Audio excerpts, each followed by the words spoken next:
Okay, we're going to do an example that does not involve angles with periodic functions. So the question is talking about tides over a 12-hour period, and it tells us that they reach a maximum of 13 meters and a minimum of 3 meters. It also tells us that high tide occurs at 2 a.m. We're going to create an equation that models the height of the tides versus time in hours after midnight. Okay, so the first thing that I'm going to do is I'm going to find the amplitude by doing max minus min over 2.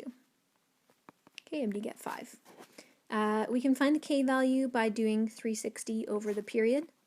And the question tells us that the period, in this case, is 12. So I believe that we're going to get 30. Yes. And, okay, so then we need the c value. C value we can find by doing max plus min over 2.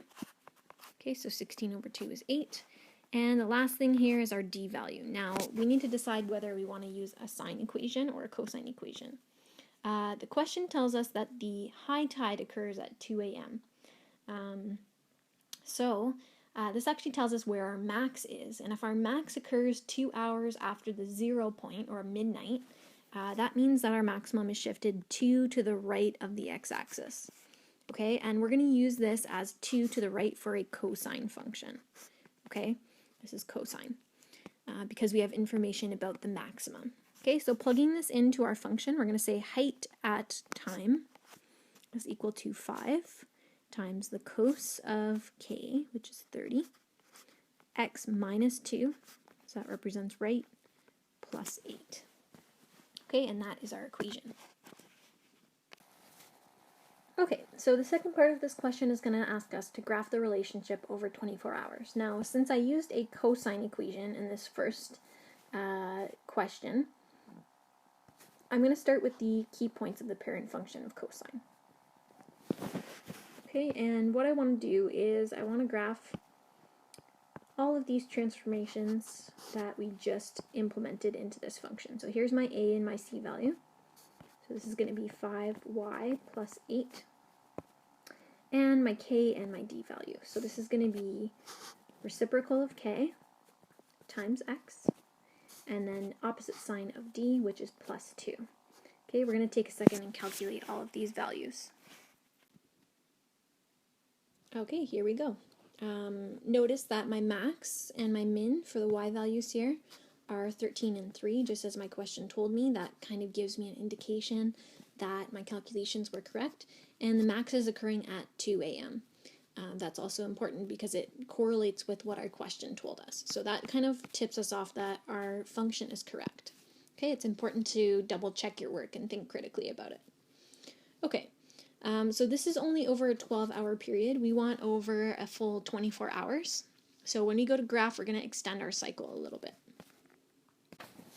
Okay, here we go. Here's our graph. I've graphed the time in hours and the height in meters here. Oops. Height in meters. And we're going to go and we're just going to graph all of each of these points here. It would be also helpful for me to know the time at 0 hours. So I'm actually just going to calculate h at 0 here in my actual equation. So I'm plugging in 0 for, actually, sorry, I should have put t here actually.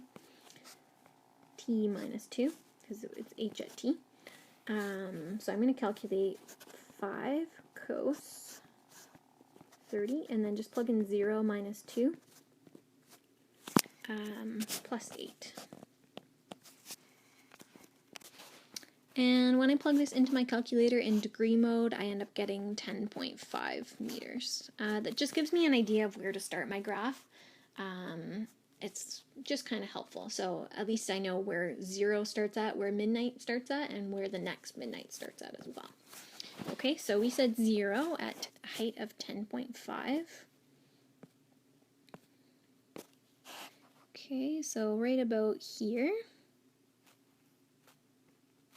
Okay, and now we're just going to go every 3 units here. Okay, and we're going to graph 13, 8, 3, 8, 13, 8, 3, 8, 13, 8, 3, 8, and so on. Okay, so 2 starts at 13. That's the maximum. 5 at 8, I believe. Yep, 5 at 8. 8 at 2. 11 at 8. 14 at 13, which is the maximum again. Okay, we just graphed a full cycle there. Sorry.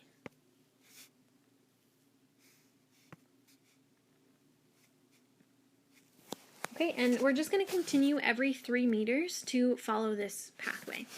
Okay, so 3 meters later, after 14 is 17, and that's going to go down to 8.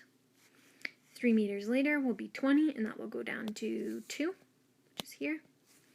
Okay, 3 meters later, that's 23, back up to 8, and 24 and 0 actually will share the same starting and ending point, because every full cycle happens every 12 hours. So 24 is a multiple of 12. So this will also end at 10.5, which is right about here.